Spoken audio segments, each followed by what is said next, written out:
From the cross to the throne, from death into life, he went for his own. All power in earth, all power above is given to him for the flock of his love.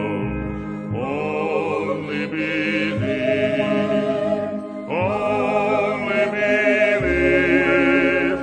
all things are possible. Only believe.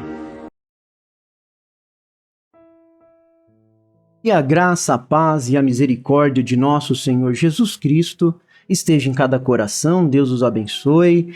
Voltamos novamente com a nossa programação, meditando no livro de Romanos, no seu capítulo 4. Na nossa última programação, nós entramos no capítulo 4 do livro de Romanos e começamos a ver 2 pontos que Paulo está nos mostrando ali no verso 1 e no verso 2 do capítulo 4, Paulo falando que a justificação pelas obras coloca a glória da salvação no homem e não em Deus. E depois ali no verso 3, Paulo falando que a justificação pelas obras, ela entra em confronto com as escrituras sagradas. E ele vai mostrando isso através da vida de Abraão. E o profeta de Deus para esta era, William Marron Branham, na mensagem Demonologia, Estado Religioso, ele nos fala assim, que Abraão foi o começo da nossa fé. Está certo? Abraão tinha a promessa. E Deus chamou Abraão porque ele era um grande homem, creio. Deus chamou Abraão porque ele era um grande homem, porque ele era uma grande pessoa. Veja o que o profeta está nos explicando, nos trazendo, nos esclarecendo. Então ele faz esta pergunta. Deus chamou Abraão porque ele era um grande homem? Não, Senhor, diz o profeta. Ele veio da Babilônia, da terra da Caldeia, na cidade de Ur, e Deus o chamou e fez com ele um pacto incondicionalmente. Vou salvar-te, e não somente tu, Abraão, mas a tua semente incondicionalmente. Segura isso para a sua cura, segura isso para a sua libertação. Deus salvou Abraão e a sua semente espiritual incondicionalmente. E ainda o profeta continua nos dizendo, nesta mesma mensagem, Demonologia, Estado Religioso. Deus fez um pacto com o homem. E cada vez o homem invalida seu pacto. O homem nunca guardou seu pacto com Deus. A lei nunca foi guardada. Não conseguiam guardar a lei. Cristo veio e quebrou a lei, ele mesmo, porque a graça tinha provido um Salvador. Moisés proveu uma maneira de escape, e então o povo, depois disso, ainda queria fazer alguma coisa. Agora preste atenção, meus irmãos, minhas irmãs, neste ponto, e isso vem de encontro com o capítulo 4, do que Paulo está falando aqui no capítulo 4, lembrando que as nossas meditações, elas são inspiradas nas mensagens do profeta de Deus para esta era, William Marron Branham. Porque nós temos aqui a palavra de Deus, onde nós estamos lendo. Claro que nós também buscamos muitas vezes na história, conhecer às vezes alguma palavra através do dicionário, algum entendimento daquele contexto histórico que Paulo está nos mostrando, ou no livro que nós estamos meditando, mas o ponto principal vem da mensagem que nós temos recebido neste tempo presente. Então preste bastante atenção que nesse capítulo 4, onde Paulo está argumentando que eles queriam trazer a glória para si, o irmão Branham diz assim, o homem está sempre procurando fazer alguma coisa para salvar a si mesmo, quando não se pode fazer isso. O homem quer o meio dos homens. Ele não quer o meio de Deus. O homem sempre é o que estraga, é o que traz o problema.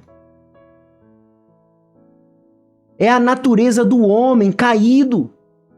Logo que descobriu estar nu, continua o profeta, no jardim do Éden, fez aventais de folha de figo. Está certo? Mas descobriu que não funcionavam. Nada há que um homem possa fazer para salvar a si mesmo.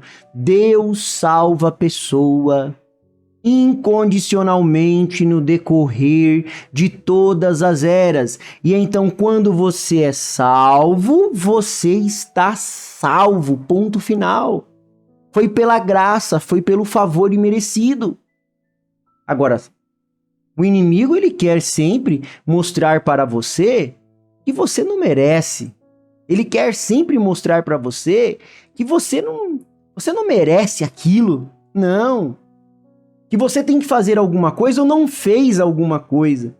E com isso ele consegue te aprisionar, como nós vimos no capítulo 3, que ele consegue te aprisionar num conjunto de circunstâncias aonde você está preso. Porque você não consegue alcançar, você não consegue fazer, você não consegue agradar a Deus. Porque isso não é seu. Esta fé da salvação vem de Deus, tudo é de Deus. Abraão não fez nada por merecer. Abraão estava lá, era um idólatra. Estava lá com seu pai, em Ur dos Caldeus, era um idólatra. Você acha que Abraão nem antes de Deus chamar Abraão nem conhecia Deus. Mas Deus, pela sua graça, pela sua misericórdia, então chamou a Abraão. E Abraão, então, ouve o chamado de Deus, e através desse chamado de Deus, pela fé, ele deixa tudo. Lembra que lá em Hebreus capítulo 11, diz assim, que a fé é o firme fundamento das coisas que não se veem. Abraão não podia ver, mas ele podia crer. Se agora, nesse instante, você precisa de algo e você não consegue ver, você não consegue alcançar, não consegue sentir com os seus sentidos naturais, mas você pode usar o seu sexto sentido nesta hora, e esse sexto sentido é a fé, e crer que aquilo que a palavra de Deus diz é verdadeiro, e que Deus pode, nesta hora, te fortalecer, te abençoar e te ajudar naquilo que você está precisando.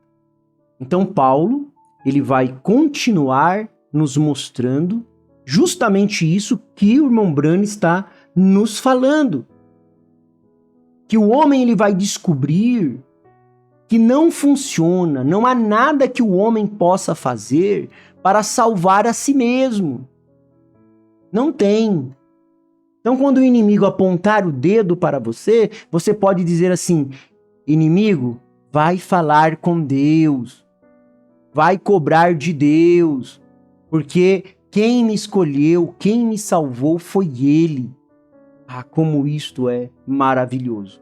E Paulo, aqui no capítulo 4, dos versos 6 até o verso 8, ele diz assim, e é assim também que Davi declara ser bem-aventurado aquele a quem Deus atribui justiça, independente de obras. Davi disse, bem-aventurados aqueles cujas as transgressões são perdoadas e cujos pecados são encobertos. Bem-aventurado aquele a quem o Senhor jamais atribui pecado. Então, Paulo agora está saindo de Abraão e trazendo Davi, como nós dissemos na nossa última programação. Então, Paulo muda de Abraão para Davi, para mostrar o nosso quarto ponto, que a justificação pelas obras traz condenação ao pecado e não bem-aventurança. Vou repetir de novo. A justificação pelas obras traz condenação ao pecado e não bem-aventurança. Ela vai apontar, a lei sempre vai apontar que você está errado. A lei mostra o erro e traz a punição. E Paulo vem então agora mudando de falar de Abraão para passar a falar de Davi. E aí ele cita o Salmo 32, verso 1 e 2. Davi, vocês sabem, Davi ele caiu em pecado ali com Betseba. Ele também mandou matar Urias. Depois ele tentou esconder o seu pecado. E se Davi fosse julgado pelas suas obras, ele seria condenado. Se ele fosse tratado segundo o que ele merecia, ele receberia a morte e não o perdão.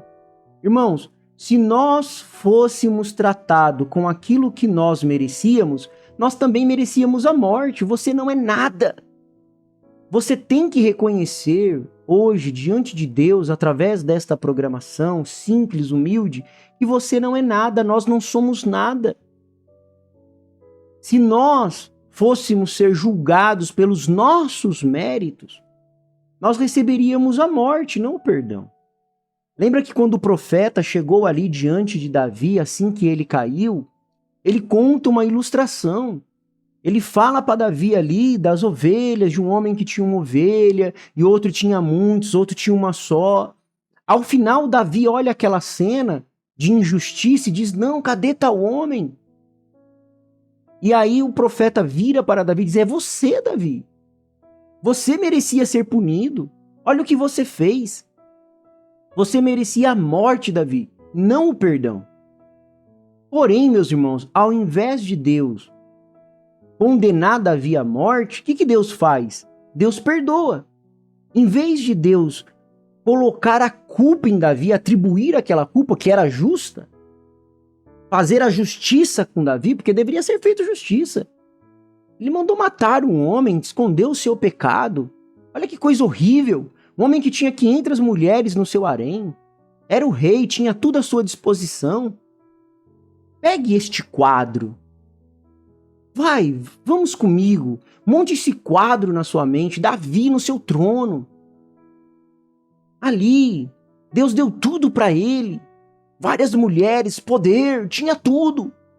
Mas foi ali cometer aquele erro. E Deus, ao invés de atribuir a culpa a Davi, fazer justiça com Davi, em vez de expor o seu pecado, Deus vem ali e cobre-o. Em vez de deixá-lo viver esmagado pela culpa, Deus oferece para ele, gratuitamente, incondicionalmente, a bem-aventurança do perdão, da justificação. E o mesmo processo que Davi passou, nós também passamos. Nós também passamos. Nós não somos diferentes de Davi, nós não éramos diferentes de Davi. Davi, ele sabe que as obras dele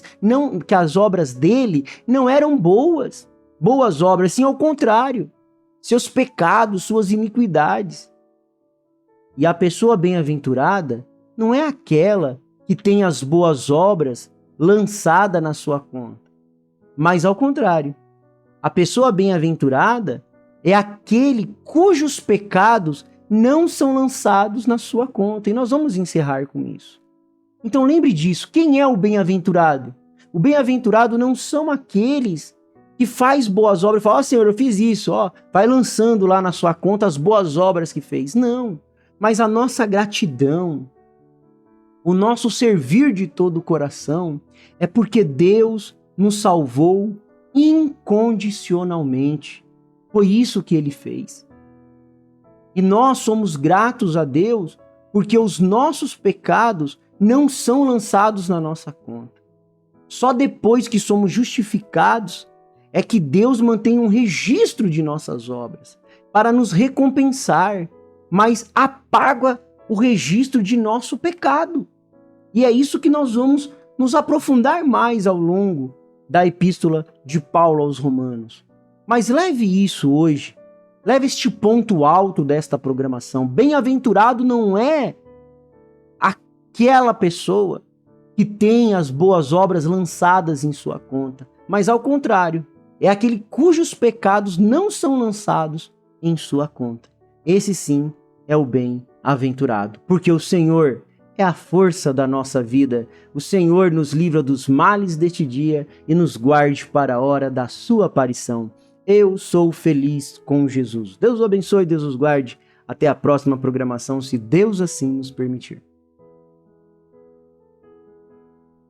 Here